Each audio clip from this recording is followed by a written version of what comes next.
Mario, la verdad que estábamos reunidos el otro día con un grupo de compañeros intendentes, entre los que estaba Mario, en el Instituto Patria, y bueno, nació ahí la idea de venir a Ensenada. Yo ya venía con muchas ganas de venir a Ensenada porque Eve, ya saben quién es Eve, ¿no? Eve me venía diciendo: tenés que ir a Ensenada, no sabés todo lo que hizo Seco, que Eve, ¿cómo no voy a saber lo que hizo Seco? Si lo hicimos todos juntos, le digo yo. Pero vos sabés lo que es él. Bueno, y acá estamos. Yo quiero primero empezar porque me encantó eso que dijiste, como una mujer común y corriente. Eso, de eso se trata. Y quiero transmitirles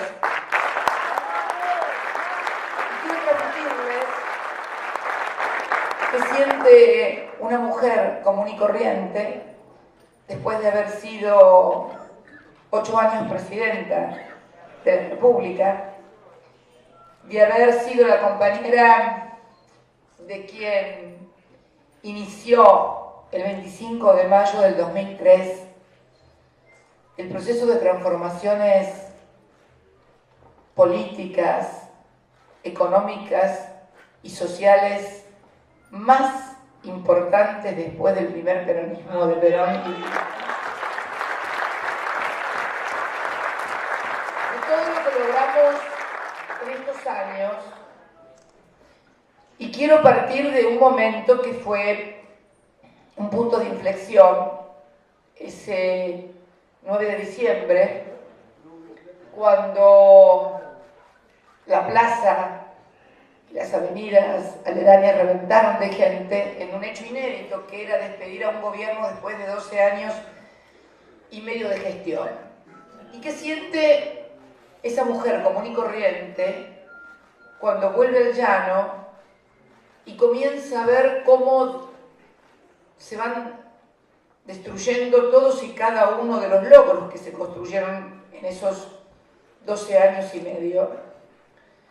Si ustedes recuerdan un poco mi discurso del día 9 de diciembre, van a encontrar como que hay una suerte de descripción de lo que vino después, o una suerte de descripción, de admonición. No quiero decir admonitoria ni advertencia porque me coloca en un lugar brujeril del que no quiero, pese a que algunos intentan colocarme, me resisto terminantemente, pero quiero contarles primero, como una mujer común y corriente, lo que se siente de ver cómo se van perdiendo esas conquistas, cómo va avanzando a una velocidad muy rápida el hambre, la desesperanza, la falta de trabajo.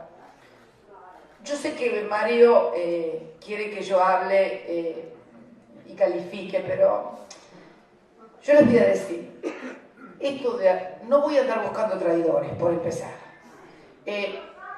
Bueno, pero miren, déjenme que les cuente algo. Yo creo que hay otra cosa, ¿no? Porque traidor es una palabra muy grande. Judas fue un traidor.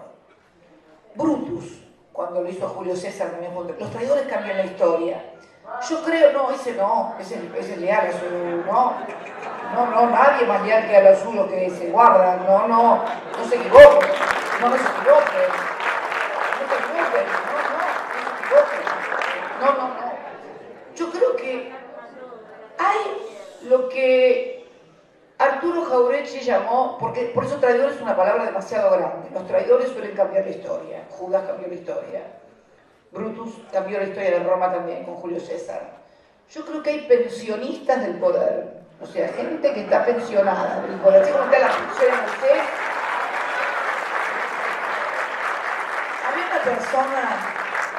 Había un intendente en Santa Cruz hace muchos años, cuando Néstor era gobernador, no lo voy a nombrar, los de Santa Cruz saben de quién hablo, que él decía que él era oficialista, que él no tenía la culpa si cambiaban los gobiernos, pero que él era de vocación oficialista.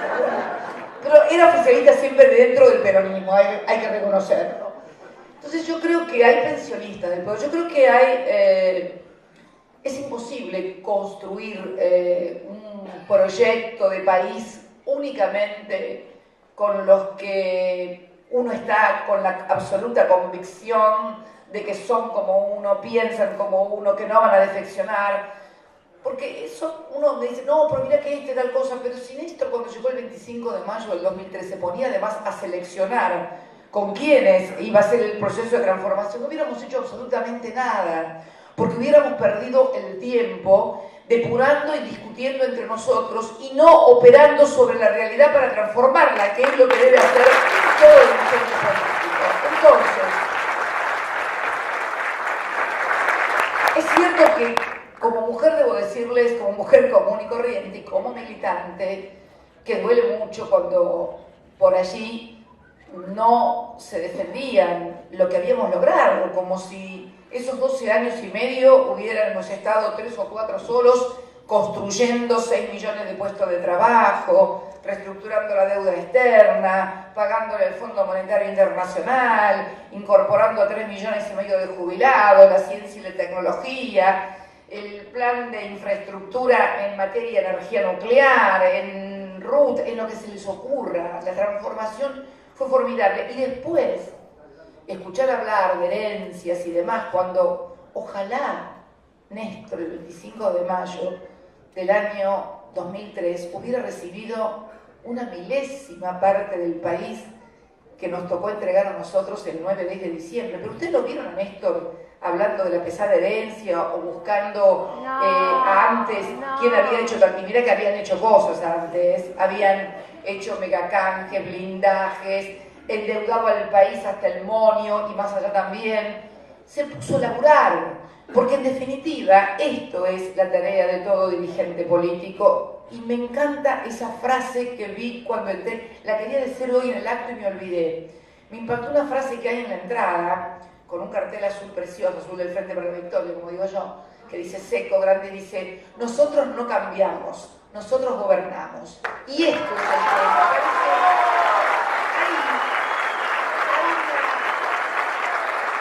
No hay un eslogan de campaña, porque en realidad, cuando uno llega al gobierno, no se trata de venir a cambiar o a tirar lo que hizo el otro, se trata de gobernar y de hacer lo que uno piensa que tiene que hacer en el país para que la gente viva mejor y el país pueda crecer. Esa es la idea y el objetivo de Néstor, entre tantos otros, como también la política de derechos humanos, de memoria, verdad y justicia, que nos colocó al país, no al gobierno de Néstor y Cristina Kirchner, sino al país, a la República Argentina, como un modelo en materia de derechos humanos en el mundo. ¿Y qué sentí en estos meses? Porque muchos me decían: ¿y por qué no salís a hablar, a decir que hacía pelearme con...? No, yo digo que la realidad finalmente se termina imponiendo. Uno sabe. ¿Ustedes se acuerdan del día 13 de abril, cuando nadie hablaba de tarifas en este país?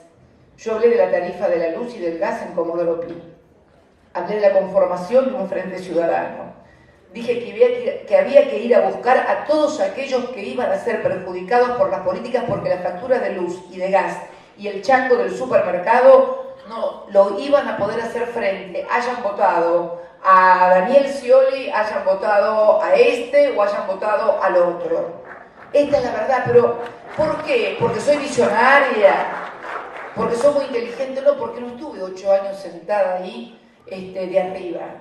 Estuve 8 cuando vi la resolución del aumento de tarifas, sabía que, y no había forma de explicarlo. Muchos me decían: no, hay que esperar que llegue la factura. No hay otra forma de que la gente se dé cuenta de que cuando le llegue la factura lo que han hecho, porque el bombardeo mediático, los problemas que tiene la gente, se van acrecentando y entonces se hace muy difícil. Y yo aprendí una cosa, y la aprendí no ya de presidenta, sino de militante en los años 70, que no se puede ir demasiado, no hay que ir nunca atrás de la gente, tampoco hay que ir adelante de la gente, hay que ir madurando junto con la gente y acompañándola en sus procesos de reconocimiento. No más vanguardia esclarecida, tampoco pensionistas del poder retardatarios y entregados, eso tampoco.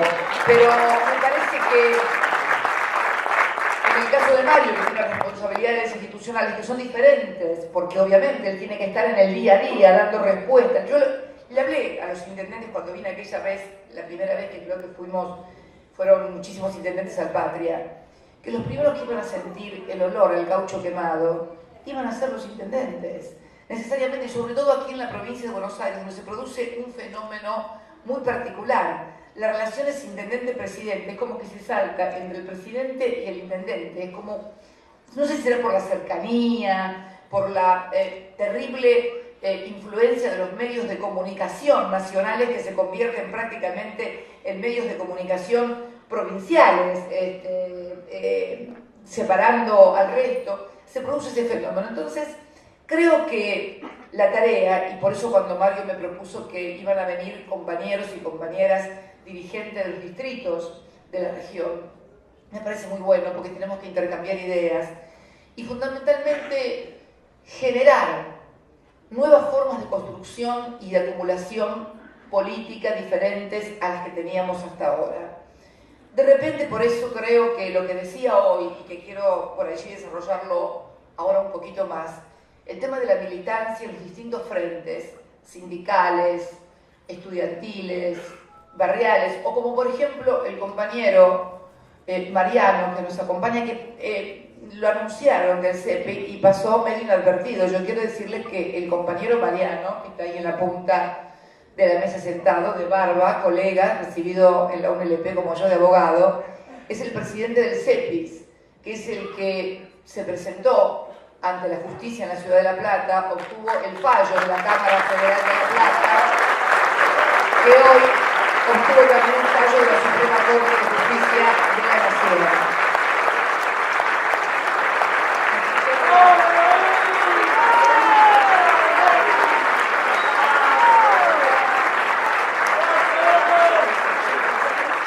Hay una magnífica metáfora en esto, una magnífica metáfora. Ustedes se acuerdan que yo el 9 de diciembre dije, cada uno de ustedes va a ser dirigente de su propio destino. Cuando vean que los que tienen que estar adelante no agarran la bandera, agárrenla a ustedes y salgan a ustedes. Bueno, eso fue lo que hizo Mariano y otros compañeros más. Y la metáfora está en que, fíjense, el fallo, es una disquisición muy abogadil, muy de abogados, pero vieron que la Corte admitió el recurso para los residenciales y no así para los industriales y comerciales.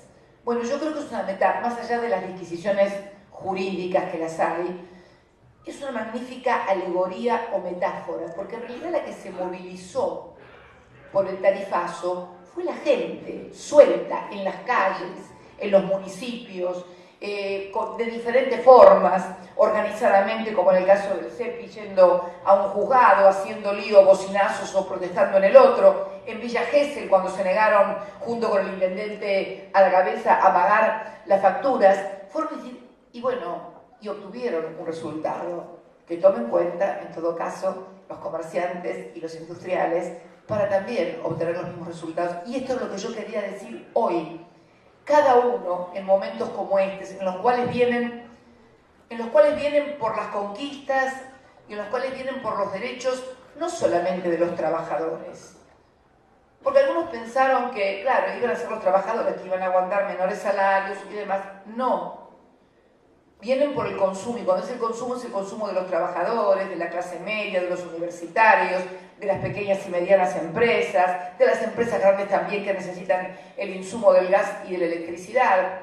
Entonces, la gran metáfora y el gran mensaje de todo esto, la gran alegoría, si se quiere, es que es necesario la unidad de los sectores que componen la vida nacional, que generan la riqueza de la nación y que son los trabajadores con su trabajo, que son los empresarios, los comerciantes, los científicos, los estudiantes que se están preparando para calificar mejor como mano de obra o para incorporar ciencia y tecnología. Es la unidad de todos, a los cuales dividieron prolijamente,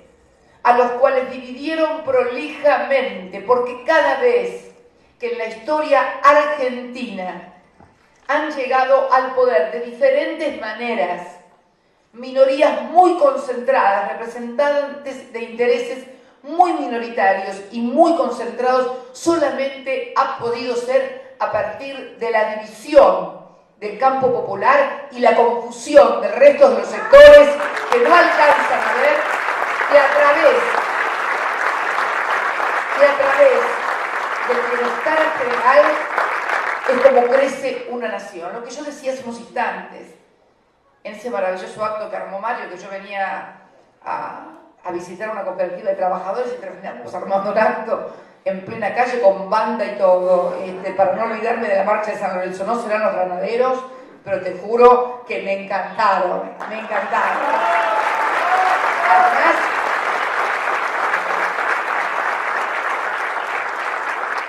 Además ahí estaban esos pibes, como están ahí los pibes de la UES, en los cuales yo centro. No es que la otra vez se enojaron algunos compañeros un poquito mayores, pero ¿sabes por qué Mario ha puesto tanto a estos pibes? Porque estos pibes son los que crecieron adentro de nuestro proyecto. Estos pibes, el plenario de estudiantes secundarios que estuve el otro día en la UTN de Avellaneda, le preguntaba las edades, 15, 16, el presidente de un centro de estudiantes 16, tenía 3 años cuando Néstor llegó al gobierno y tenía a Néstor tatuado en el brazo. Entonces, evidentemente, hay toda una generación que se construyó a sí misma en un país donde la justicia y la igualdad y la libertad, porque yo quiero hablar también de esto hoy en Argentina. Ustedes se acordarán que el 9 de mayo hablé mucho de la libertad y muchos me miraban y decían, ¿qué está hablando esta mujer? Si lo importante es la igualdad. Es que, ¿saben por qué pudimos construir tanta igualdad? Porque hubo mucha libertad primero. Sin libertad no se construye igualdad. Y hoy vienen por la libertad para después destruir la igualdad. Este es el gran tema también que hoy tenemos que poner en valor. La libertad. Cuando vemos lo que nos pasó en marzo, que pasó casi inadvertido, cuando un francotirador baleó en un local partidario a un grupo de militantes siguiendo de nuevo encuentro, entre los cuales una de las jóvenes herida, una joven de la organización de la Cámpora, que estuvo a 5 centímetros de la muerte. Por eso hoy hay una persona presa, aportante del partido del gobierno en la campaña, francotirador, que estuvo a 5 centímetros de matar a una persona, por eso está preso por tentativa de... ¿Se imaginan ustedes si durante mi gobierno, en un acto de la oposición, un militante o un aportante del Frente para la Victoria desde un edificio hubiera baleado a una agrupación o a una manifestación opositora? ¿O hubiera aparecido una bomba en la puerta de la casa de la jueza que dictó un fallo amparando a los ciudadanos que fueron a pedirle que los cuidara por el tema del tarifazo en materia eléctrica? Bueno, esto es lo que está pasando. Pero es así como empezaron los despidos el 10 de diciembre y entonces esos mensajes bajaron al conjunto del sector privado y comenzaron la destrucción de puestos de trabajo en todo el mundo privado, también los mensajes de violencia bajan también a la sociedad.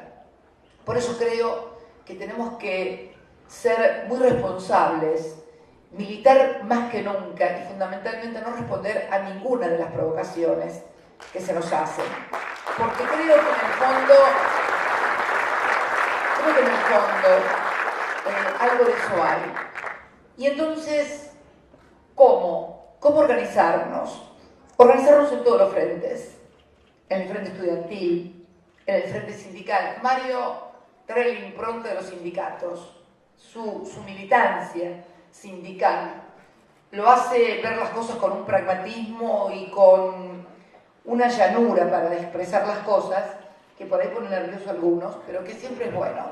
Los de la universidad somos un poco más retorcidos para hablar, le damos más vueltas a las cosas. Yo últimamente no, porque estoy ya de vuelta de muchas cosas, pero creo que en todos los frentes, y esto de la militancia, que estuve recién también reunido con el presidente del Consejo Deliberante, que lo acompaña Mario, y que es también presidente de la Cámara de Comercio, estuvimos mirando la obra que se está haciendo desde el municipio para abrir como nuevos restaurantes, nuevos lugares de comida. Y creo que cada uno en su lugar, desde un comerciante, porque si no van a tener que seguir cerrando los comercios, desde las empresas, porque si no van a tener que seguir cerrando o despidiendo gente o cerrando pequeñas y medianas empresas que no quieren despedir gente, porque una cosa es una gran empresa donde un número de trabajadores es un número, pero el pequeño y mediano empresario se ha creado como empresario junto a sus trabajadores, ha compartido el cumpleaños de sus hijos, de los hijos de los trabajadores,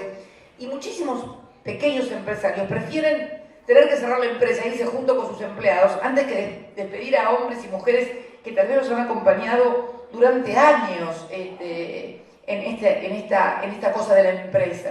Entonces creo que esta militancia, y no identificada con lo político partidario, sino militancia en el término de hacer para transformar una realidad, debe darse en todos los frentes. Y debemos despojarnos de las diferencias, despojarnos de las historias que por ahí fueron encontradas, entender que a mucha gente le picaron la cabeza durante meses y años. Estoy releyendo de vuelta, y les recomiendo que lo hagan, Los profetas del odio y la Yapa, la colonización pedagógica, donde Arturo Jauretche explica de manera magistral cómo se le pica la cabeza a la gente y cómo se le ponen ideas totalmente contrarias a sus intereses. Bueno, el caso de los subsidios. La política de los subsidios fue denostada durante muchísimo tiempo. Es mentira que nosotros nunca habíamos ajustado las tarifas. Esto es mentira. Lo reconoce la propia Corte hoy en uno de los apartados de su fallo cuando habla de los cargos. Es mentira. Pero habían convencido a la gente de que, bueno, de que había que hacer las cosas de otra manera. Y entonces parecía que los subsidios los pagaba Magoya. Y cuando, claro, por eso yo dije ese 13 de abril ahí enfrente a Comodoro Pi, hablé de la factura de gas y de luz, porque había leído las resoluciones y sabía lo que eso significaba. Pero que me iba a poder explicar ahí, no, me iban a decir que era contrera, o que ponía palos en la rueda. Y no es así. Entonces creo que tenemos que tener una tarea de militancia-docencia, ¿no? Militancia-docencia, de convencimiento, de convicción. Como cuando vos vas a convencer a alguien el día de la elección. Acá ya no se trata de ir a convencer que te vote. Acá es más fácil. Hay que ir a convencer a cada compañero, a cada compatriota, a cada vecino que se defienda. Nada más de eso. Que se defienda para que no le saquen lo que ha logrado en todos estos años. Es más fácil. Es más fácil. Y explicarle que cuando hablamos de no endeudarnos, lo hacemos porque sabemos que en algún momento se va a tener que pagar.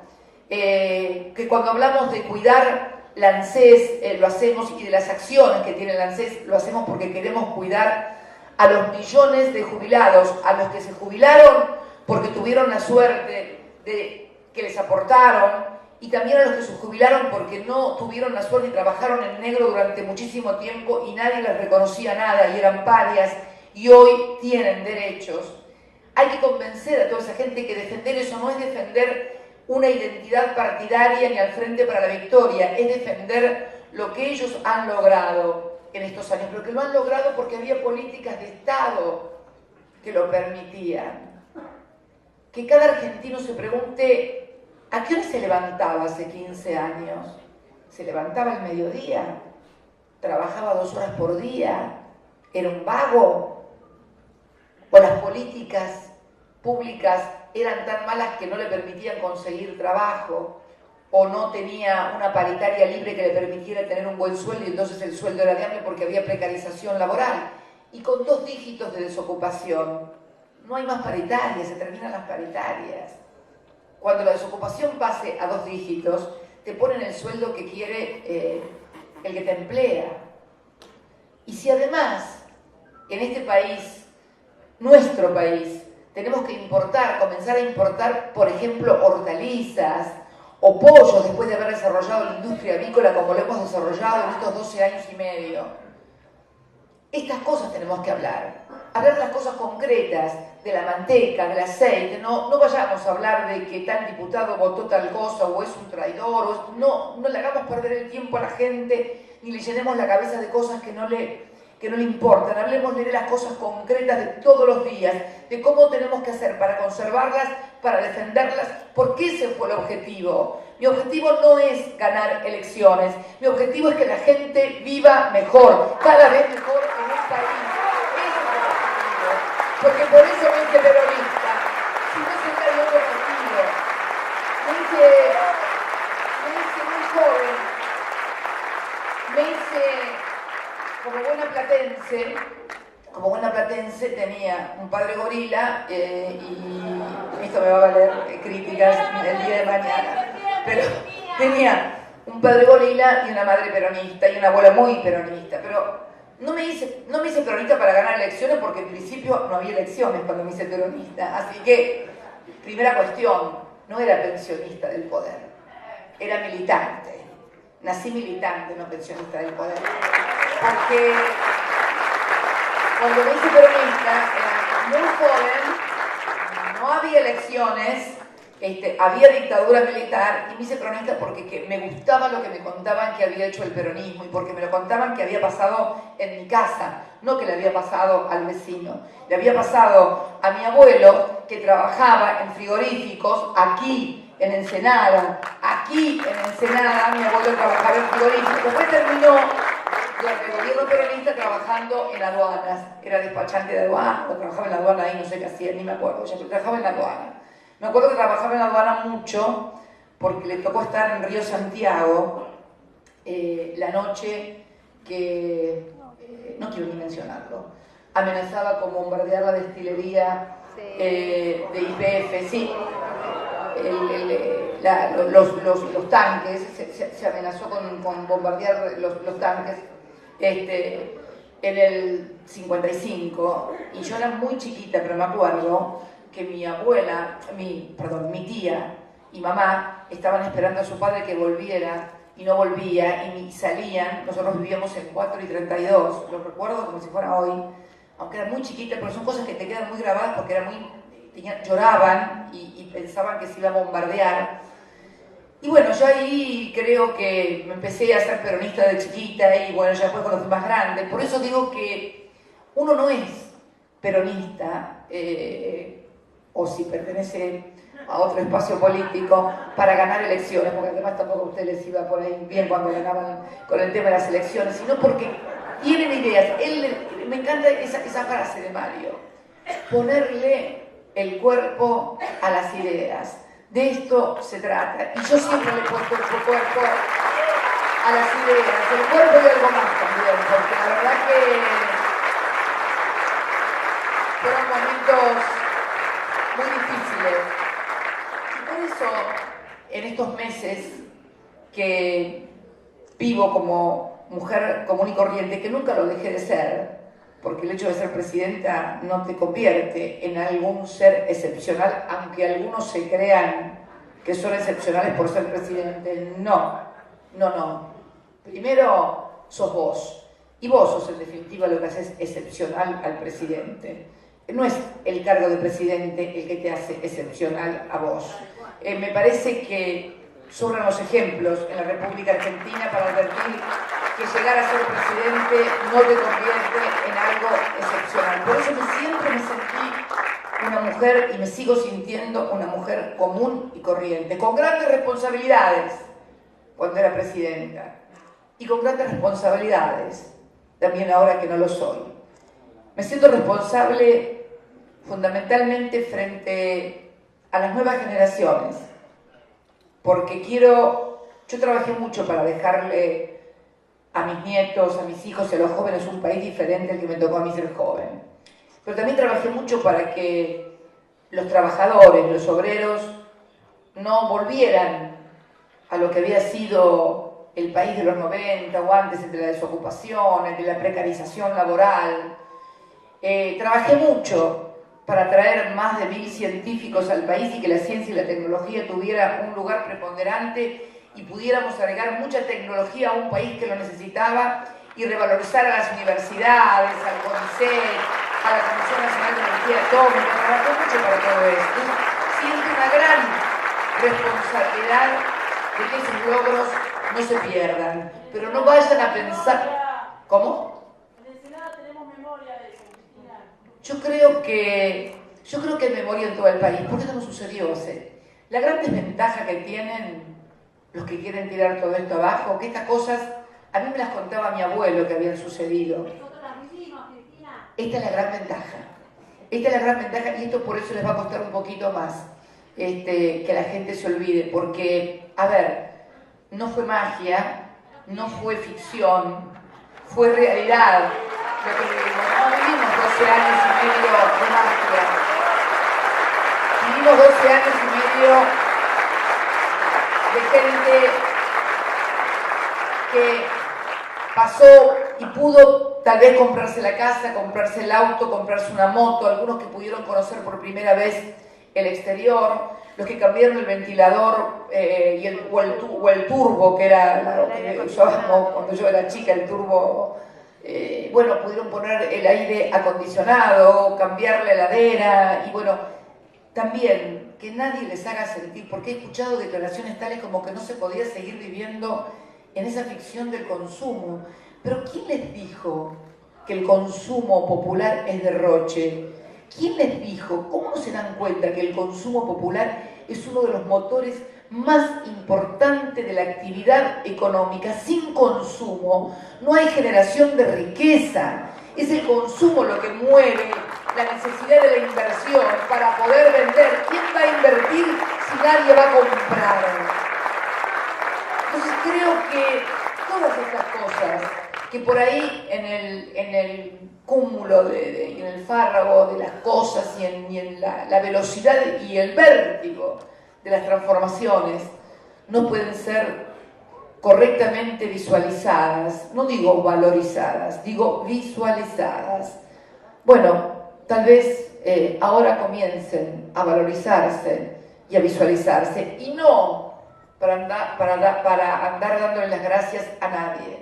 Al contrario, simplemente para poder defenderlas, para poder apuntalar lo que se ha hecho, porque había que mejorar muchas cosas, claro que sí, y las estábamos, la inflación, por ejemplo, que nos atormentaron con el tomate y la inflación que venía descendiendo, lo reconocían todas las consultoras, y que ahora se ha disparado, y que con este fallo hoy de la Corte, que deja afuera de la cobertura o de la protección, por ejemplo, comercios e industrias, estoy segura que van a haber remarcación de precios porque naturalmente van a tratar de defenderse de lo que ya van a tener que pagar en materia de facturación de luz y de gas, y no va a ser una culpa ni del comerciante ni del empresario, es una reacción lógica de defensa frente a lo que van a tener que hacerse cargo, aparentemente como están las cosas. No quiero leer primero bien el fallo antes de emitir opinión. Yo no soy de las que hablo sin haber leído desde el primer punto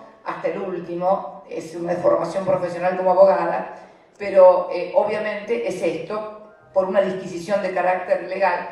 Pero estas cosas van a suceder. Entonces, creo que es hora de que todos, y fundamentalmente aquellos que hemos abrazado las ideas de que la patria es el otro, de la solidaridad, de que no puede haber un país donde el 20% viva recontra bien y el 80% viva con la ñata contra el vidrio. No es un país viable, porque no cumple,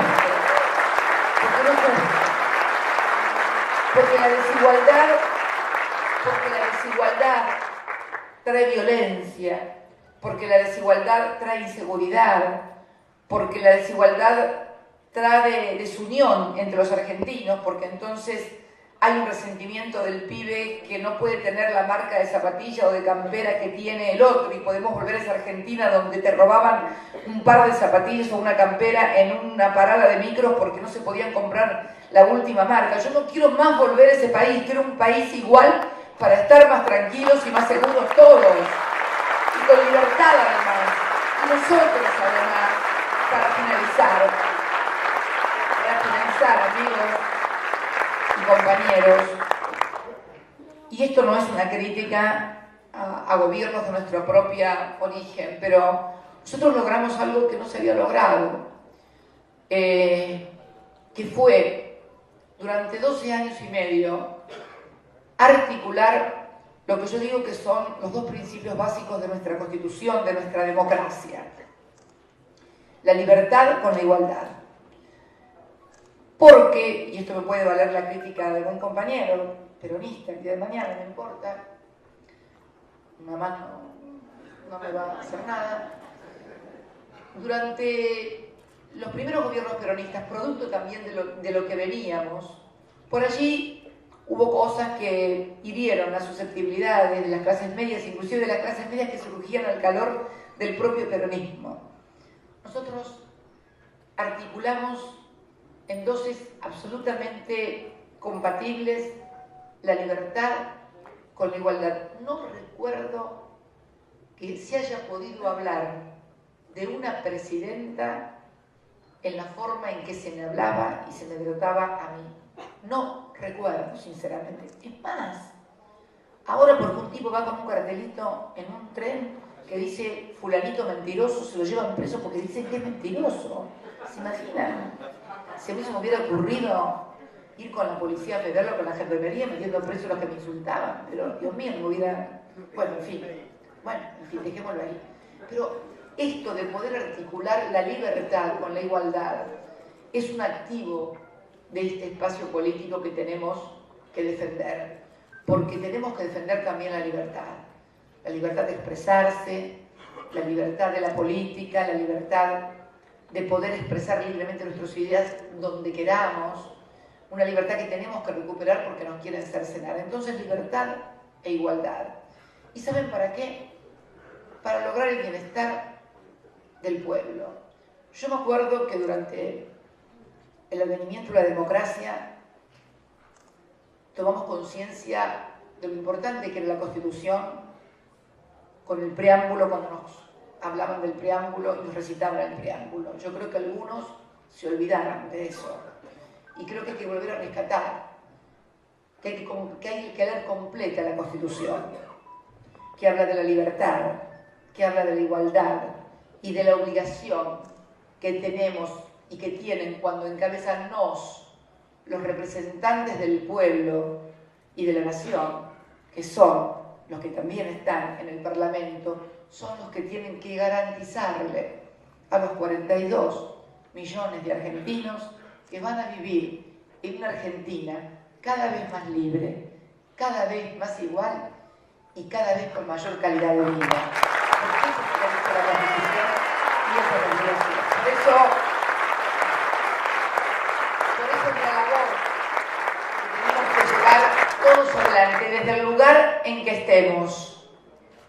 Desde una intendencia, desde una asociación sin fines de lucro, de lo que podríamos denominar una organización libre del pueblo, como la CEPI, desde un partido político, desde una cámara empresarial, desde los sindicatos, desde la fábrica, desde la universidad, desde el centro de estudiantes, desde la comisión interna de delegados, desde la seccional de la CGT, de todos lados, todos tenemos que unir nuestras fuerzas para que la Argentina pueda recuperar la calidad de vida que teníamos, porque teníamos calidad de vida, que había cosas que corregir y cosas que mejorar siempre, no somos perfectos, que había cosas que hacer mejor, hay que hacerlas mejor. Cuando ustedes cantan volver, yo siempre digo volver, pero volver mejores, mucho mejores. Me parece que y volver también todos los más que tal vez no entendieron, no nos acompañaron, porque estoy segura, juntos podemos volver a hacer las cosas y una Argentina como la que soñamos y que estoy segura que la vamos a lograr. Muchas gracias a todos y a todas.